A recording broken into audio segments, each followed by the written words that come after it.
Welcome to this week's training.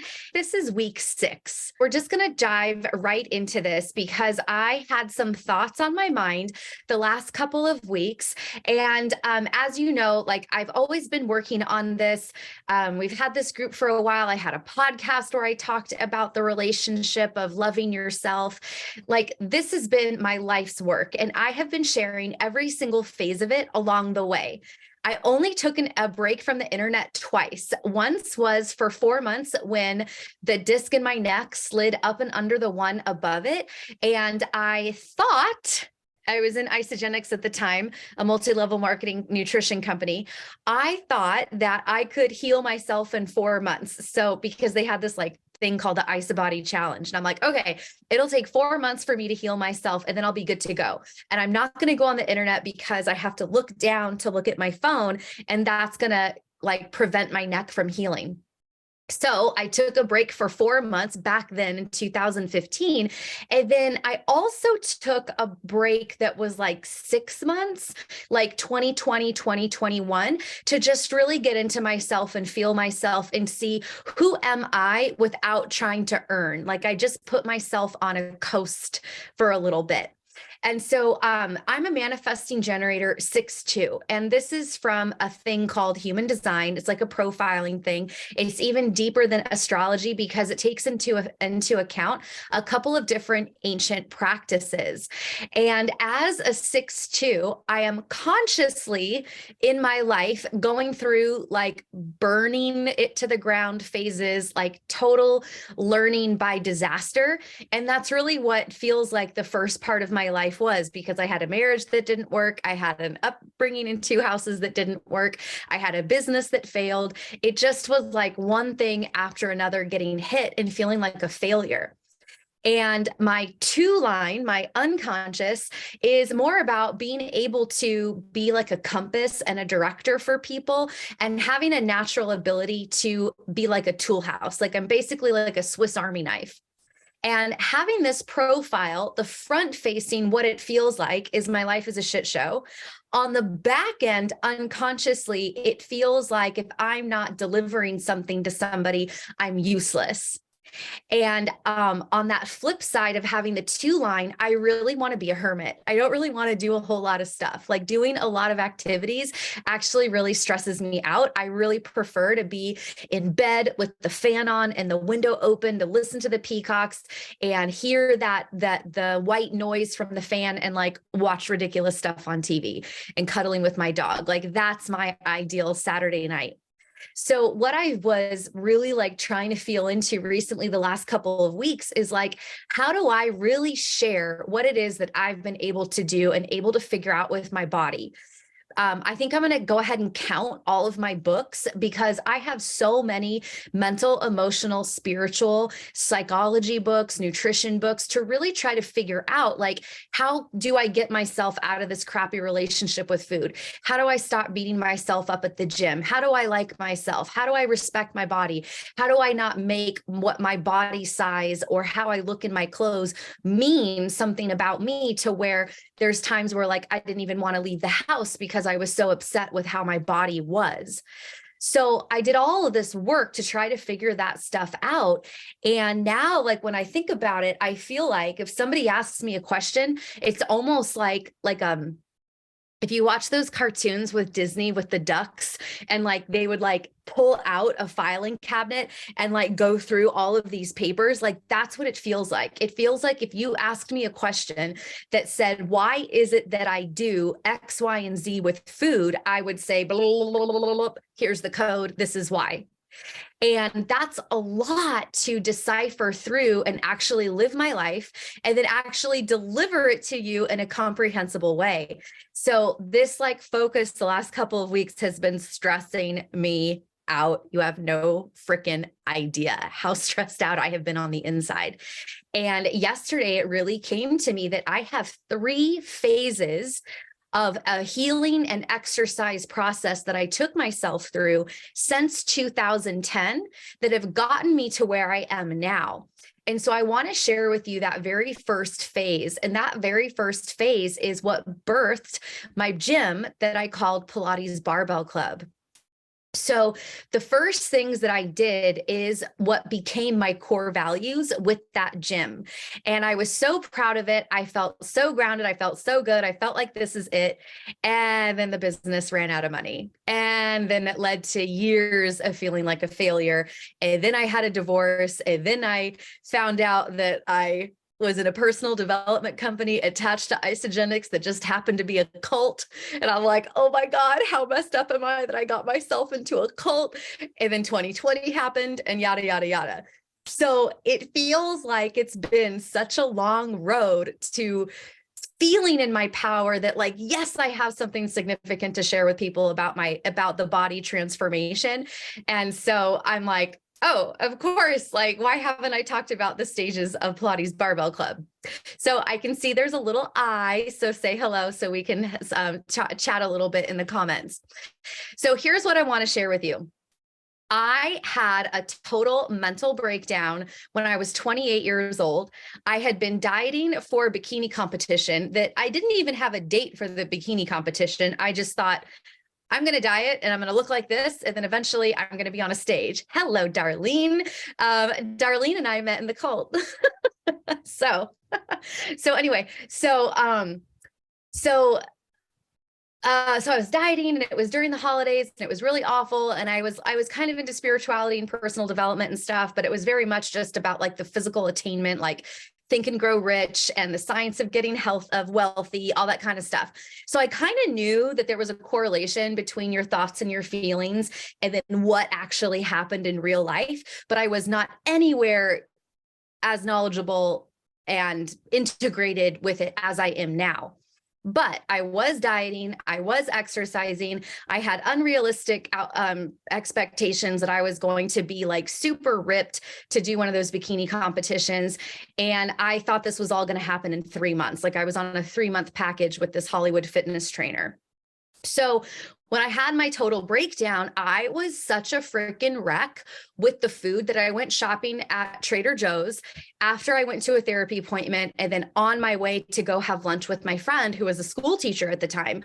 And I walked around Trader Joe's like with my thumb up my ass because I didn't know what to buy, because I was like, oh, I should buy the spicy spinach and quinoa chicken salad. Oh, but it has quinoa. That's too many carbs. Okay, I should go eat this over here. I don't remember the other stuff, but I remember the spicy quinoa chicken salad.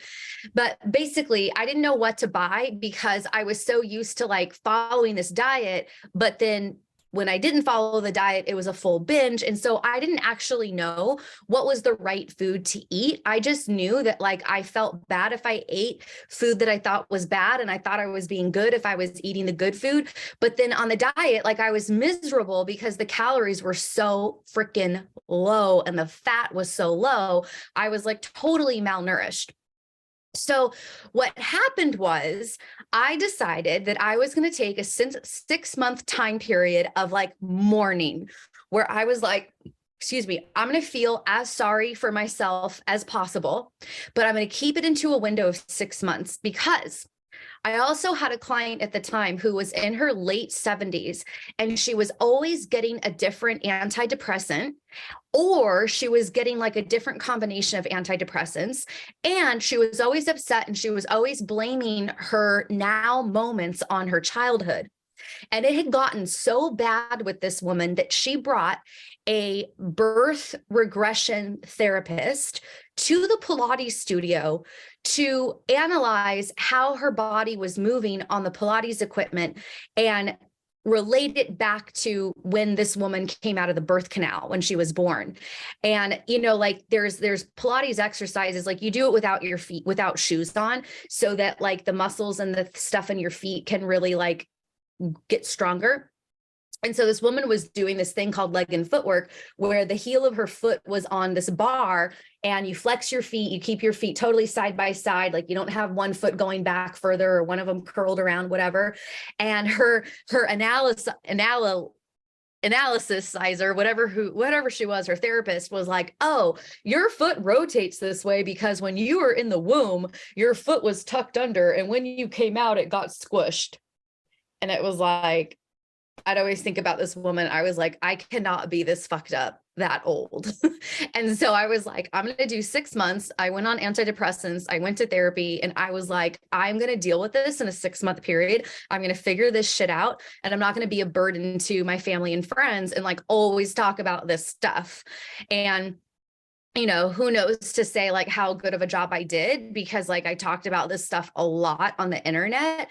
But in my mind at that time, I was like 6 months, that's it. So number one, I gave myself a time period to heal so that I could really dive into my healing practices and know that there was a time frame for them to stop, so that I wouldn't be afraid that I was just going to get fatter and fatter and fatter and fatter and fatter.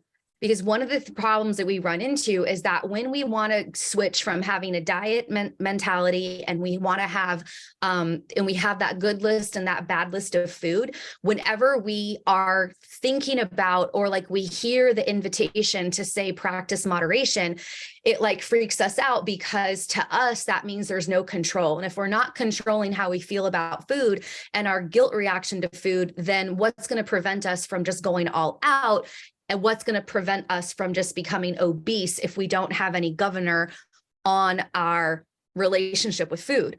So I gave myself the 6 months to say, okay, like at the end of 6 months, then you're going to move on. So number one, giving myself that time frame really loosened up my brain to be able to handle this. Like, I don't know if you can tell, but I overthink things and I'm very emotional. So the second thing that I did was I promised to eat whatever, whenever. Any quantity. So this meant that if I heard myself say that something sounded good to eat, I had to eat it. Because what I wanted to do was train myself that no matter what I ate, if it was broccoli, if it was French fries, that did not determine if I was a good or bad person, because that is like how deeply I internalized my good and bad list. And this, like, this goes into therapy, this goes into early childhood programming, this goes into being at the school and being a good girl or a bad girl. Like it's from all of that. But the extent that I lived my life by that was really severe, and I knew it. So the second thing that I did was eat whatever, whenever. And I have 2 examples of how this showed up. So one time I was on my way to dinner with my friends, and it was about a 25-30-minute drive on the highways.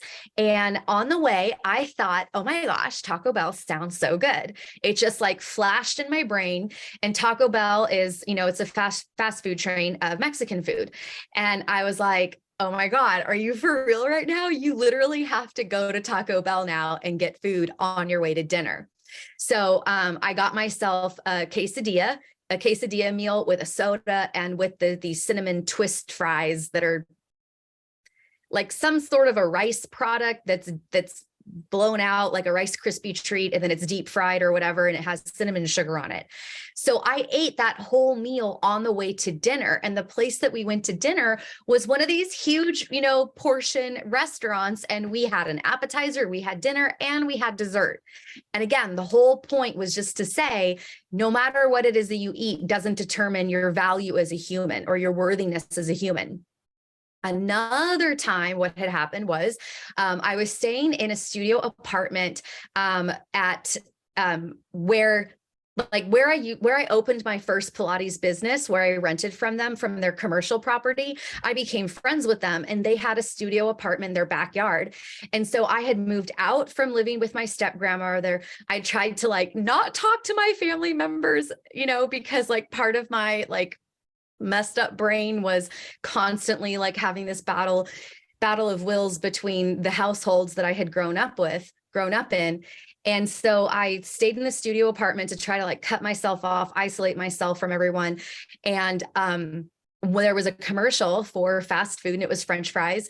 And I looked at the TV screen and I thought, oh, it looks good. And I was like, oh my God, okay, it looks good. It's 10 o'clock at night. I got to go put on the pajamas and slippers, and I got to go. Like, I got to go to the drive-through and go get French fries, come back and eat them. And I don't remember if I ate all of them or what, but like, this is my point. Like, this is my commitment that I had to training myself that no matter what I ate didn't dictate how worthy I was as a human. So first of all, number one, I had a 6-month time frame. Number two, I ate whatever, whenever. The third thing that I did was commit to strength training 3 days a week without fail. And so that meant that, like, if I was feeling run down, I took Dayquil and I went to the gym. Like, I did not care. I had the goal that said I'm committing to 3 days a week of strength training, and that's it.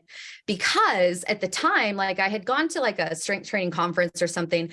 And so I had just gotten skilled at barbells, and I knew that when you do compound movements where multiple joints are moving at once, that means you have to use all of your muscle groups for one exercise, for one repetition. That builds more muscle on your body faster, and it helps your nervous system because you've got clusters of joints, clusters of nerves at the joints. And the more muscle you have and the more body awareness you have, the healthier you are. So I was like, okay, 3 days a week, this is what I'm doing. I'm going to strength train 3 days a week. So I did, one workout was the barbell squat, where I had the barbell on my back. And then I did accessory exercises. So like an exercise for the hamstrings, an exercise for the quads, an exercise for the glutes, an exercise for the calves. That was it. Then wait a day to recover. Then I went back to the gym and I did the barbell overhead press. And then I did an accessory exercise for this, like a smaller exercise for the shoulders, for the biceps, for the triceps, for the core. Rested a day. Then the next time I went to the gym, it was back to lower body. So then that day I did deadlift, to where you're lifting the weight off of the floor. And then the accessory exercises were glutes, back, and hamstrings for that. Rested a day, or rested 2 days. And then the next 3-day cycle, it was ready for upper body again. So I was to bench press, and that's where you lay on the bench and you press the barbell up and down, which meant then there was accessory exercises for the chest and the arms and the shoulders. So I just went through that cycle because I thought to myself, if I commit to 3 days a week of strength training for 6 months, I'm going to have a totally different body. And I knew, like, I educated myself, and a lot of the women who were transitioning themselves from diet and exercise for an aesthetic into function, they all went into strength training, because it was like, hey, if you have more muscle, you can have more flexibility with your eating. You don't have to be so stressed out about your food. You'll have a higher metabolism. You're going to look better because you've got more muscle and less fat. So I'm like, okay, like, let me go do that. So let's review it again. Number one, say it with me, 6 months. Number two, eat whatever, whenever. Number three, strength training 3 days a week. The fourth thing that I did, well, there's 4 and 5. The fourth thing that I did was do cognitive behavioral therapy. So cognitive behavioral therapy is where you are actually just looking at your thought patterns. And so I went to an emergency therapist when I had this like total breakdown, and she's like, you're a mess. Long story short, she suggests I do talk therapy and antidepressants because my anxiety was just through the roof. Like, if you looked at me weird because you had something in your eye, I thought that meant you hated me. So I would have an adrenaline dump and like feel like spikes coming out of my skin. My stomach was upset all the time. I was a nervous wreck. So she's like, you should do antidepressants so that you can talk about all these things without your body doing what it does to you. So I'm like, okay, great. So I went to a couple of therapists and I didn't like them. I did not connect with them. And somehow I was guided to cognitive behavioral therapy. I don't know how I found out about it, but I picked up a book on the internet and I went through the exercises. And so the exercises, the ones that I remember were like, as soon as you had a bad thought, you had to write down the exact opposite thought. So I always had a journal with me. Another one was every time you look in the mirror, you have to, if you catch yourself saying something negative about yourself, you have to reframe it. So it was like every time I went to the bathroom, I'd like, do a stomach check and pinch my stomach and say how fat I am. And I'm like, oh, shit, I got to like change that again. And so I put myself through this to like actually be aware of how severe my negative self-talk was. Like, it was constant. It was constant. It was all the time. It was 24/7. So like I'd put up like Post-its everywhere and like put up mantras and all these things. But like I actually took the time to rewrite these statements. And, the funny thing is that like later on when I found out about Abraham Hicks and the emotional scale, Abraham would channel through Esther and say, like, hey, you can't go from sad to happy. You need to go from sad to angry. You can't just flip the script and expect yourself to feel better. And whenever I would hear that, I'd be like, yeah, that makes sense. But also, that other part worked for me too. So it's like flipping the statement, depending on who you hear from. Some people will say that's too severe of a contrast. You'll never be able to make it.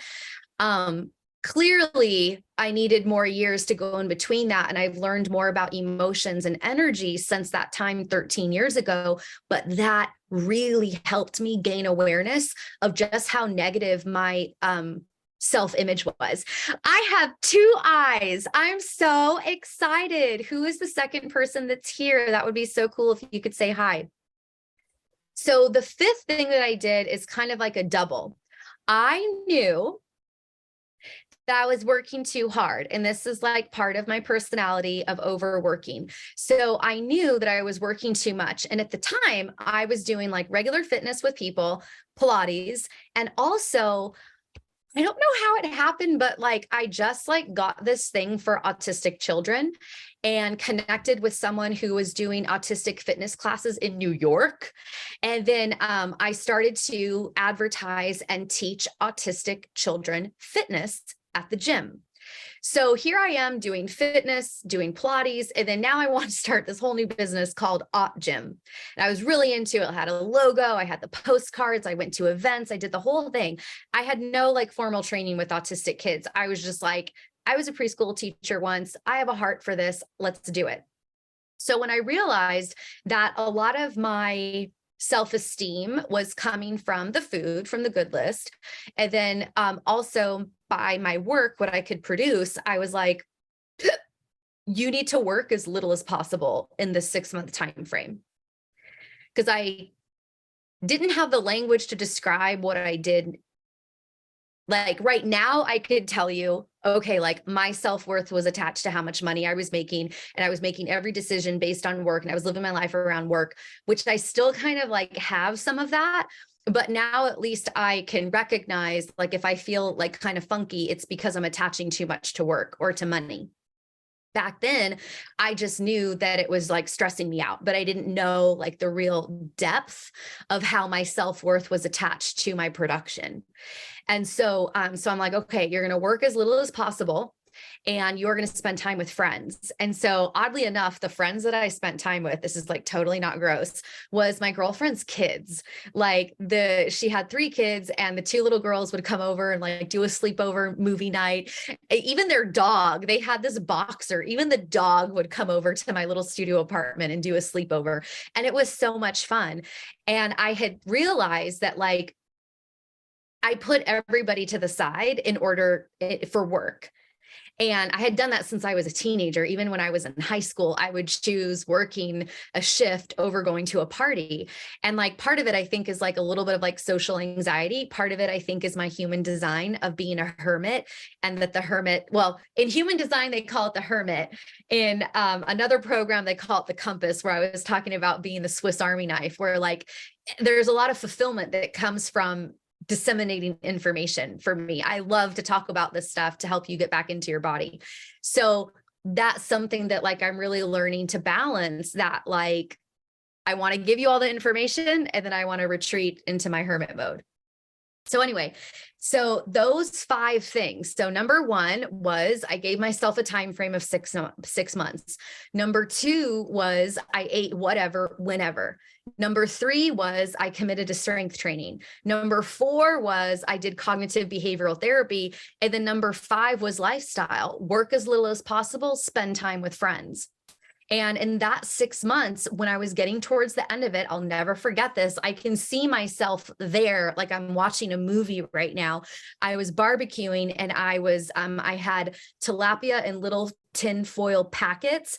I had rice and broccoli on the inside of the apartment doing steaming it. And I was like, oh my God, you're eating like typical diet food at this point. You're eating tilapia, which is a low-fat fish, brown rice, and broccoli. Like you are like the stereotype of a healthy eater right now, like of a gym person. And I was like, wow, this is really interesting, because I didn't try to eat that. Like, that's just what sounded good to me. And I was really happy with myself. And I'm like, okay, this is cool. This is working. And that was like around like month 4 and 5. And I'm like, okay, cool. Like, I'm going to start into, eating these foods. And then I didn't have a scale. I don't think I had a scale. I think I like took that out of the apartment or something. And when I weighed myself, I weighed 6 pounds more than when I started that 6 months, and I still fit into all of my clothes. And I literally was like, you who you were 6 months ago, you were that stressed out over 6 pounds. You were fucking crazy. And like, I really like had this like moment where I was like, if I could talk to myself sitting next to myself, I'd be like, you drove yourself fucking nuts over 6 pounds. Are you kidding me right now? And I felt so liberated. I felt so empowered. And like, because I am the way that I am with work, I knew like when I was in this 6-month process that I was going to turn it around and I was going to make a business out of it. And so then I think it was like a year and a half, 2 years later after that, that I incorporated Pilates Barbell Club, and I made like the core values out of what I did. And it was so great. I had the gym for 2 years, and law of attraction wise, I know what I did to manifest its demise, but I also had an unsupportive husband and an unsupportive lifestyle that was able to sustain the business. So it was like relationship, lifestyle, and my thoughts and feelings around money and worthiness with my career that caused it to collapse. And that was just like so sad for me because I felt like such a failure. And when I felt like a failure with that, I felt like a failure as a coach. I felt like a failure as a wife and as a stepmom, because I was like, if I can't keep a business open and provide for the family, what am I doing? If I can't be a good business owner, what am I doing in this profession? But like running a business and teaching somebody about their body is 2 totally different things. But it took a long time to unwind all of that. And I've been investing so much. Like last year, I invested over $50,000 in my education to figure out how to share this information in like a segmental way, so that like here you get it for free, but Darlene's with Hottie with the Body, and if she wants to dive deeper into this discussion, she's going to make some notes and she's going to put it into our monthly Q&A call. Like, and then like a next level of like paying for an hour lecture and maybe a PDF homework assignment about how to like really integrate something, and then maybe how to take it a little bit deeper and learn the tools for 3 weeks, to then maybe take it a little bit deeper than that and do 6 months with me of like intense coaching to really get a certain outcome. So I've been investing so much, and I'm like, not even kidding you. Like yesterday, I saw how I've taken my body through 3 phases of healing that incorporate different levels of diet, exercise, and mindset. And every time like I've paid like a high ticket to get business coaching, it's like everybody's like, just do diet, exercise, and mindset. Why is this so hard? Just do this. It's just these 3 things. And because my brain feels like everything all at once, I would like never have like something to say, because I'd be like, but it's this, and this. Okay, but say it like this. Okay, but it's this, and this. And so yesterday and like today, like I wrote things out to like put these into chunks. And so this is the very first time that I'm sharing with you the first chunk, because this is what I did first. I would not be who I am today if I had not taken that first 6 months to give myself a time frame to heal and to just let the wheels fall off and like really give it my all. Number 2, eat whatever, whenever. Number 3, strength training. Number 4, cognitive behavioral therapy. Number 5, work as little as possible and spend time with friends. I would not be where I am today had I not done those things. And the things that came into my life and the disappointments and the failures that happened after that took me to another level of understanding diet, exercise, and mindset and energetics. That then took me to another level to understand this even more, to be where I am now, where like I feel like where I am now, I'm calling it high definition, by the way. I am so co-creative with the energy of the astrology transits, and I'm very co-creative with who I am and my human design. So I'm really able to listen to my body and understand who I am on that soul level with like the birth chart information, what I can calibrate to and focus on with what's moving energetically with the full moon and with the new moon, and just, spectacular conjunctions that we get every now and then with different planets, and practicing moderation. Like, I'm not tracking macros and I'm not sticking with my anti-inflammation diet. And then I'm working out 6 and 7 days a week doing strength training. So I'll be sharing all this stuff with you more, and I'll give you different opportunities to level up and have deeper connection and conversations, and more like comprehensive tools to take you through this process.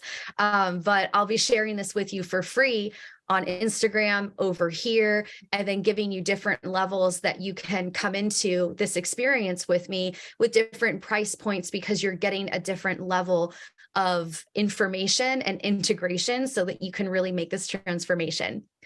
Thank you so much for being here. Thanks, Darlene. Thank you to the other person who is here that wasn't able to chime in. I really appreciate seeing these eyes, that I was not alone in this conversation. Have a great evening, morning, afternoon, wherever you are in the world.